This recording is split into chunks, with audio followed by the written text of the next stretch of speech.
लंबा रास्ता तभी कम होता है जब हम खुद को लगातार आगे बढ़ाते रहे। जितनी तेजी से हम जीवन में आगे बढ़ेंगे, उतनी ही तेजी से मंजिल हमारे नजदीक आती रहेगी। शुरू करते हैं गौतम बुद्ध की प्रेरणादायक कहानी। मंजिल दूर नहीं। एक बार की बात है, गौतम बुद्ध को एक गांव में प्रवचन देने जाना था।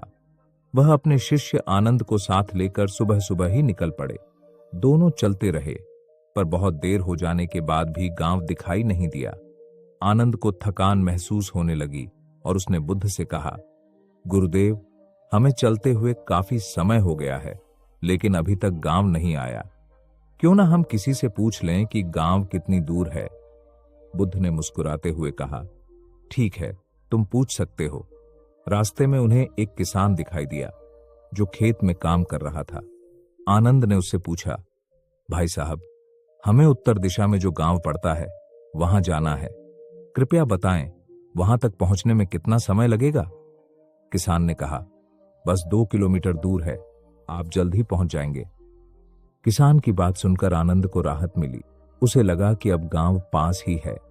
उसने बुद्ध की ओर देखा, जो किसान की ओर देखकर मुस्कुरा रहे थे। आनंद को यह समझ नहीं आया कि दोनों क्यों मुस्कुरा रहे हैं। बुद्ध और आनंद फिर से चल पड़े, लेकिन चलने के बाद भी जब गांव नहीं आया तो आनंद को थकान महसूस होने लगी।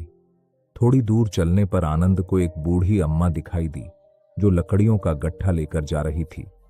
आनंद ने उनसे भी वही सवाल किया, अम्मा, हमें उत्तर दिशा में जो गांव पड़ता है वहां जाना है, कितनी दूर है? अम्मा ने भी वही उत्तर दिया, बस 2 किलोमीटर दूर है। अम्मा की बात सुनकर आनंद को फिर थोड़ी राहत मिली, लेकिन बुद्ध की मुस्कान देख वह हैरान रह गया। आगे चलने पर आनंद को एक और व्यक्ति मिला। उसने भी वही सवाल पूछा और उसने भी जवाब दिया, बस 2 किलोमीटर दूर है। अब आनंद सचमुच थक चुका था। उसने गुस्से में अपना झोला फेंका और बुद्ध से कहा, गुरुदेव, मुझे माफ करें, अब मुझसे और नहीं चला जाता। हर कोई कहता है कि गांव 2 किलोमीटर दूर है, लेकिन हमें चलते चलते इतनी देर हो गई है। सुबह से चले आ रहे हैं और अब शाम हो गई है, फिर भी गांव नहीं आया। बुद्ध ने शांति से कहा, धैर्य रखो आनंद, मैं समझता हूं कि तुम थक चुके हो। पास में एक पेड़ है, चलो वहां विश्राम कर लेते हैं। सुबह होते ही फिर से चल पड़ेंगे। बुद्ध और आनंद पेड़ के नीचे आराम से बैठ गए।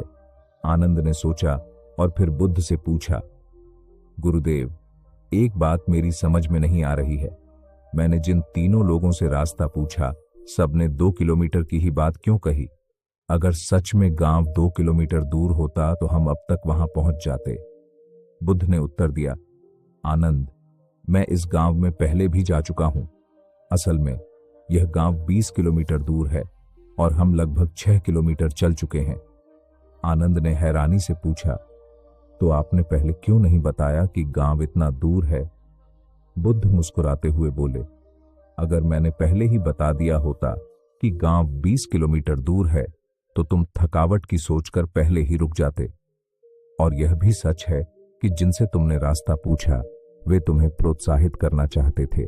वे चाहते थे कि तुम चलते रहो, इसलिए उन्होंने भी यही कहा कि बस 2 किलोमीटर दूर है।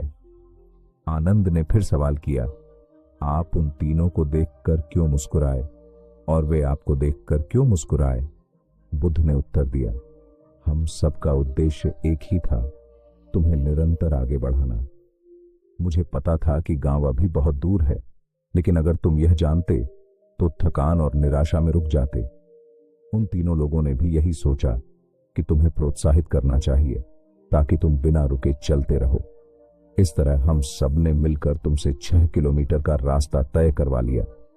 बुद्ध ने आगे कहा, जब किसी को लगता है कि मंजिल पास में ही है तो उसकी गति तेज हो जाती है, लेकिन अगर किसी को पता हो कि रास्ता बहुत लंबा है तो उसकी चाल धीमी हो जाती है। इसीलिए जीवन में किसी भी राह पर किसी भी व्यक्ति की गति धीमी न हो, इसके लिए हमेशा प्रोत्साहन देते रहना चाहिए। यही सोचते रहो कि मंजिल आने ही वाली है। आनंद ने बुद्ध के चरणों में प्रणाम किया और कहा, गुरुदेव, मेरे लिए यह सौभाग्य की बात है कि आप मेरे गुरु हैं। आपने मुझे इस यात्रा में भी बहुत कुछ सिखा दिया है। अब मैं समझ चुका हूं कि अगर किसी को अपनी मंजिल से प्यार है तो उसे खुद को बार बार यह कहना होगा कि बस थोड़ी दूर और। इस तरह एक दिन वह अपनी मंजिल पर जरूर पहुंच जाएगा। रात भर बुद्ध और आनंद ने पेड़ के नीचे विश्राम किया और सुबह होते ही गांव की ओर चल पड़े। इस कहानी से हमें यह शिक्षा मिलती है कि हमेशा खुद को आगे बढ़ाते रहना चाहिए। चाहे रास्ता कितना भी लंबा क्यों न हो, हमें यह विश्वास होना चाहिए कि मंजिल पास है। जब हम लगातार प्रयास करते रहेंगे तो अंततः मंजिल हमारी होगी। इसलिए अपने कदम तेज करो और खुद से हमेशा यही कहो कि मंजिल दूर नहीं।